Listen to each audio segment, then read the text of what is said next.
उसका चरित्र कैसा है, और ऐसा चरित्र कहीं न सुना न कहीं देखा। इसलिए मरने वाले व्यक्ति का कर्तव्य है, आप लोग भी इसको समझ लीजिए, क्योंकि हम सब मरने वाले हैं,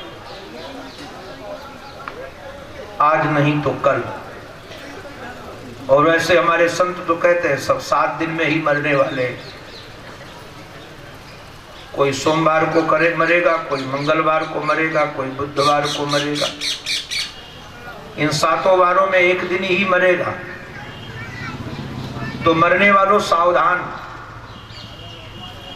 क्या करना चाहिए? भगवान की कथा श्रवण करो। श्रोतव्यः कीर्तितव्यश्च। अगर कोई सुनाने वाला तुमको मिले तो सुनो, और सुनने वाला मिले तो सुनाओ, कीर्तन करो। श्रोतव्यः कीर्तितव्यश्च, कीर्तन करो, अरे गाओ। वृंदावन में एक भगवत प्राप्त मां रहती है। हमारे सामने एक दिन कोई चर्चा चली, तो वृद्ध हैं, 80 के ऊपर होंगी। मैंने पूछा कि नींद ठीक आती है? क्योंकि अधिक उम्र में नींद कम हो जाती है और बड़ी विडंबना होती है। आप लोग भी सावधान रहना, जैसे जैसे उम्र बढ़ती है, एक तो नींद कम हो जाती है और लगता है कि कोई हमारी बात सुने, और किसी को हमारी बात सुनने का अवकाश नहीं। न बहू सुने, न बेटा सुने, न नाती सुने, न पोता सुने, न पड़ोसी सुने। तो लगता है हमारी बात कोई सुने।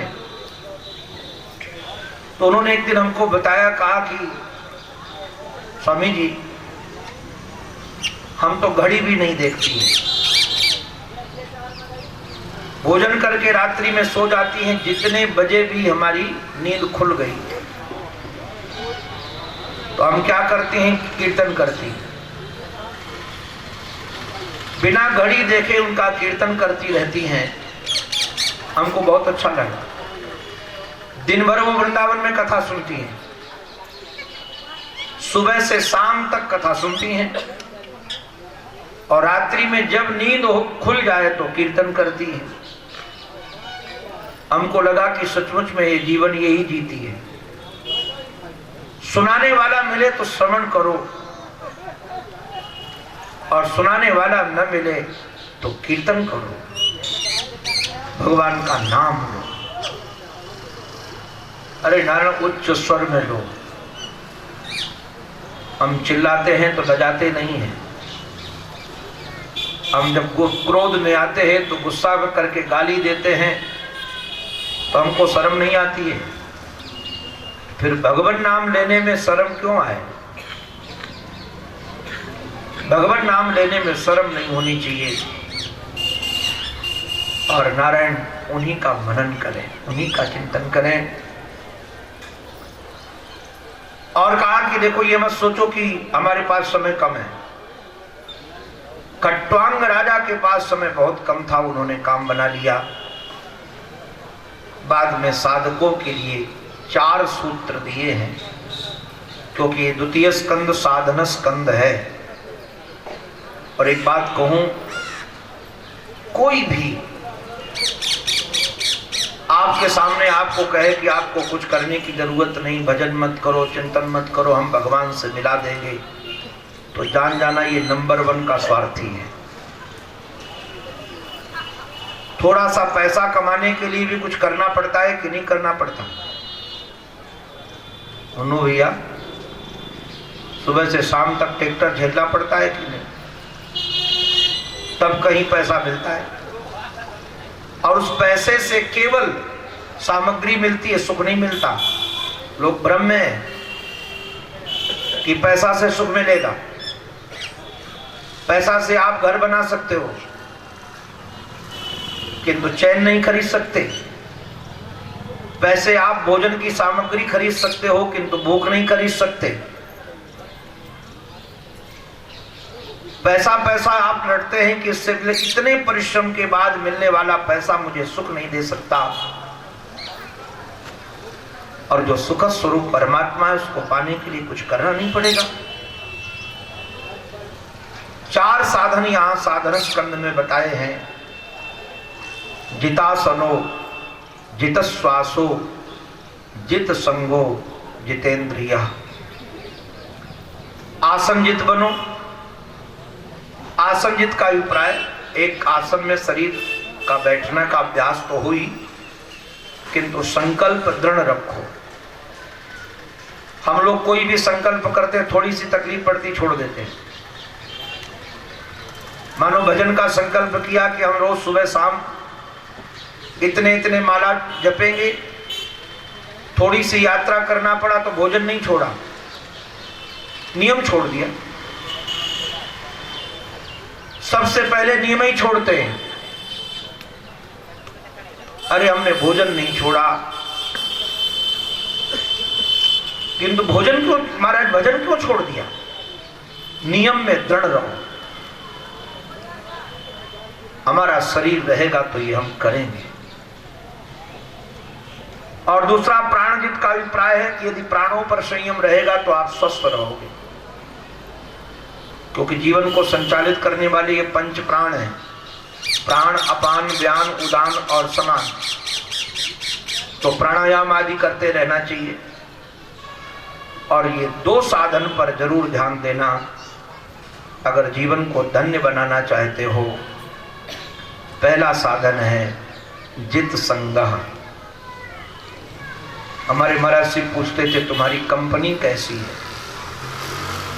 कंपनी माने कैसे लोगों के बीच में उठते बैठते हो। अरे बाबू, काजर की कोठरी में कैसो हो सयानो जाए। काजर की कोठरी में कैसो हो सयानो जाए। एक रेख काजर की लागी है फैलागी है। कैसा भी समझदार सावधान व्यक्ति भी काजल की कोठरी में घुसता है तो कहीं न कहीं काजल लग जाता है।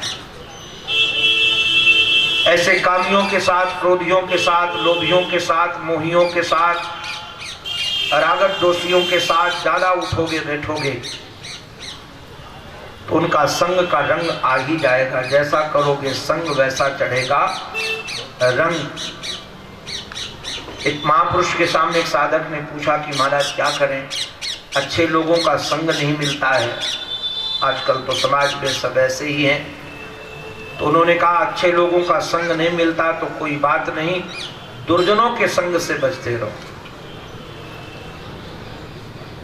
अगर आपके आसपास अच्छे लोग नहीं रहते तो ज्यादा किसी से मिलना जुलना जरूरत नहीं है, अपने को समेट लो और शास्त्रों के साथ रहो, भगवान नाम के साथ रहो, विचारों के साथ रहो।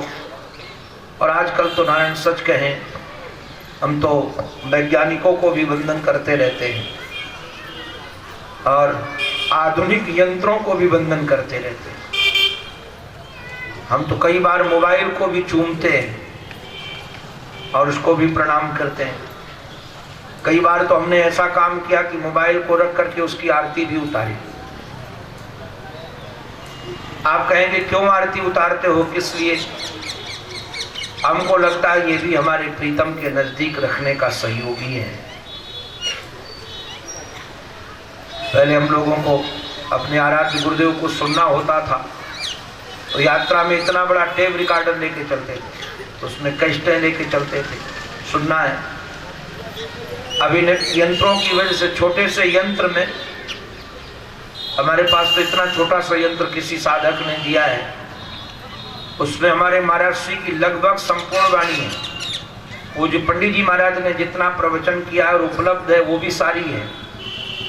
जब चाहते हैं रात्रि में, दिन में, तब हम तुरंत उनका संग कर लेते हैं। नींद ना आ रही हो तो तुरंत खोल लेते हैं मोबाइल और उनकी वाणी सुनते सुनते सो जाते हैं। तो हमको लगता है कि अगर ये ना होता तो हमको ये वाणी कहां से मिलती।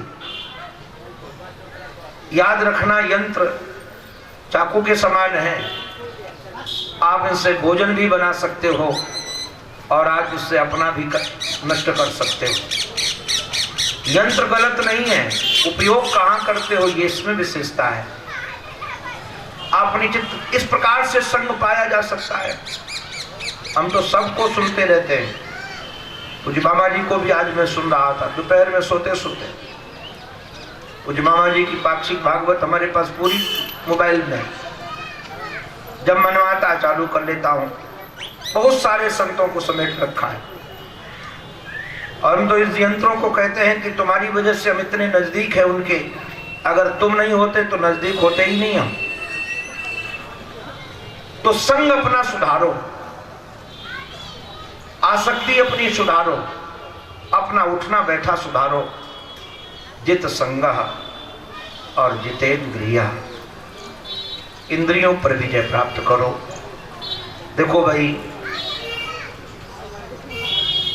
अगर इंद्रियां बस में करना चाहते हो तो पहले जीव को बस में करो। ये जीव सबकी बाप है, काम क्रोध लोभ सबको बढ़ाने वाली जीवा है। ये जीव में दो प्रकार से, बोलने में संयम और खाने में संयम। मैं लगभग प्रयास करता हूं कि जो जीता हूं वो आपको बोलूं। शास्त्र बात रखते हैं, कई बातें ऐसी हैं भी जो हमारे जीवन में अभी तक मैं उतार नहीं पाया, किंतु प्रयास जरूर करता हूं। हमें तो एक महात्मा ने कहा कि जो चीज तुम्हें सबसे ज्यादा प्रिय लगती है उसको कभी मत खाओ। मैं करता हूं, जो देखता हूं तो हटाओ इसको, हटाओ इसको। ये जो स्वाद के पीछे हम भाग रहे हैं, ये स्वाद के लिए भोजन मत करो, स्वास्थ्य के लिए करो। जो मिल जाए, जैसे मिल जाए। हमारे पूज्य श्री उड़िया बाबा जी महाराज तो कहते थे कि भोजन में यदि नमक ज्यादा हो तो शिकायत मत करो और न हो तो दोबारा मांगो मत। अगर भोजन में किसी कारण से नमक नहीं पड़ा तो क्या एक दिन बिना नमक के हम खा नहीं सकते? और ज्यादा पड़ जाए तो क्या दिक्कत है, पानी मिला लो। आज कहो कि ज्यादा रसीला खाने का मन है, आप देखेंगे भोजन पर यदि आपने अनुशासन कर लिया तो घर में भी शांति रहेगी, आपके मन में भी शांति रहेगी। इसलिए 4 काम करो, आसनजित, प्राणजित, संगजित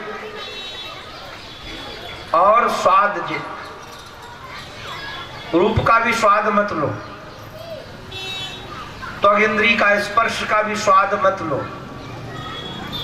हमारे महर्षि ने तो ऐसी तक बात कही, मैं सावधान रहता हूं। हमारे महर्षि कहते जो महात्मा लोग छोटे छोटे बच्चों को खिलाते वो भी स्पर्श का सुख लेते हैं, उनको भी स्पर्श का सुख मिलता है। आंख सेकना बंद करो, तो इंद्री को महाराज अशास्त्रीय आहार मत दो, गंध के पीछे भी मत भागो और ये चिंतन करो, स्थूले भगवते रूपे मन संधारये धिया। या चिंतन करो, ये सारा का सारा संसार परमात्मा का ही स्वरूप है। एक विराट रूप का दर्शन कराया सुखदेव जी ने। पाताल भगवान के तलवे हैं, ऐसे तलातल सुतल